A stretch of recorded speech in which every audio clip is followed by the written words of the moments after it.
শিবপুরাণ থেকে শিবলিঙ্গ সৃষ্টির একটি কাহিনী জানা যায়। দারুবনের ব্রাহ্মণদের সঙ্গে পুরাকালের একটি কিংবদন্তিটি জড়িয়ে আছে। এই বনে ঋষিগণ বসবাস করতেন। ঋষিরা ছিলেন শিব ধ্যানপরায়ণ ও পরম শিব ভক্ত। তারা নানা মন্ত্র ও স্তব দ্বারা শিবের আরাধনা করতেন। কোনো এক সময় সেই ঋষিরা বনে যান কাঠ সংগ্রহের জন্য। ভক্তবৎসল শঙ্কর ভগবান তার ওই সব ঋষিভক্তদের পরীক্ষা করবেন বলে সেখানে আবির্ভূত হলেন নিরাভরণ হয়ে। শ্রী অঙ্গে ভস্মমাখা, বস্ত্রহীন, কটিদেশ, অথচ তার রূপ তেজস্বীর মতন। মহেশ্বরের ব্রহ্মতেজী দিব্যকান্তির মূর্তি দেখে ঋষিপত্নীরা বিমোহিত।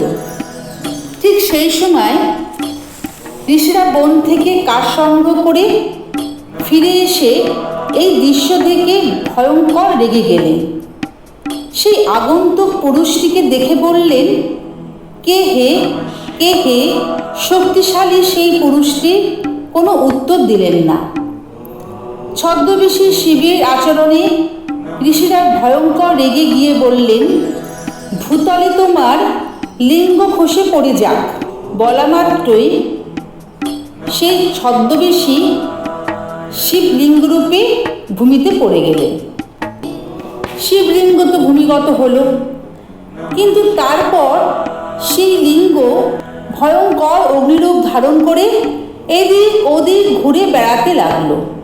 যেখানে যেখানে এই লিঙ্গগত অগ্নি গেল তার সব পুড়িয়ে দিল।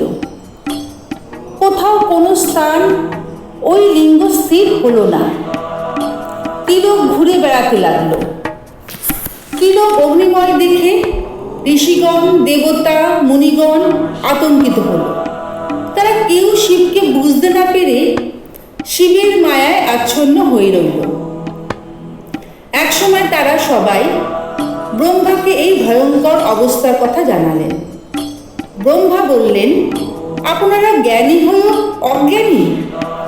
স্বয়ং মহেশ্বরের বিরুদ্ধাচরণ আচরণ করেছেন আপনারা, তাই আপনারা অশান্তি ভোগ করছেন। যতক্ষণ না পর্যন্ত শিবলিঙ্গকে স্থির করা যাবে ততক্ষণ তিলকে কখনো সুখ শান্তি আসবে না।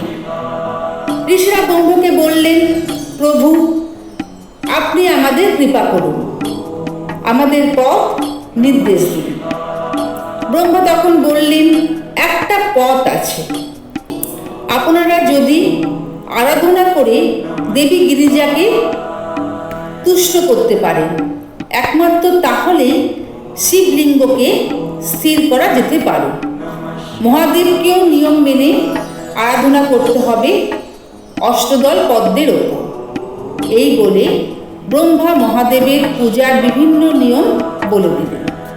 ব্রহ্মার নির্দেশ মতন দেবতারা ও ঋষিগণ ভগবান মহাদেব ও গিরিজা পার্বতীর পূজা করলেন। পার্বতী তুষ্ট হয়ে তাদের ইচ্ছা পূরণ করলেন। তখন দেবতা ও ঋষিগণ যথা নিয়ম অনুসারে বেদান্ত মন্ত্রে ওই শিবলিঙ্গের পূজা করে তাকে পার্বতীর গৌরপট্টে স্থাপন করলেন।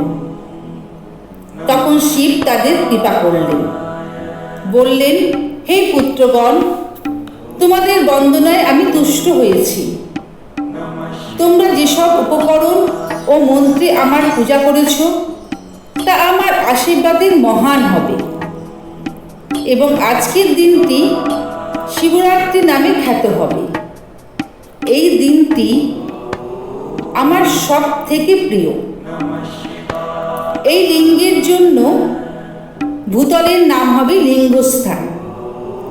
আমার এই আদি অন্তহীন জ্যোতির্লিঙ্গ আকারে ছোট হবে।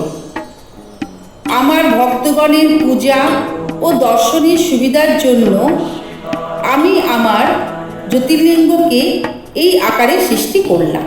এইভাবে জগতে সর্বপ্রথম শিবলিঙ্গ পূজিত হলো, জগৎ সংসারে শান্তি প্রতিষ্ঠাতা হলো।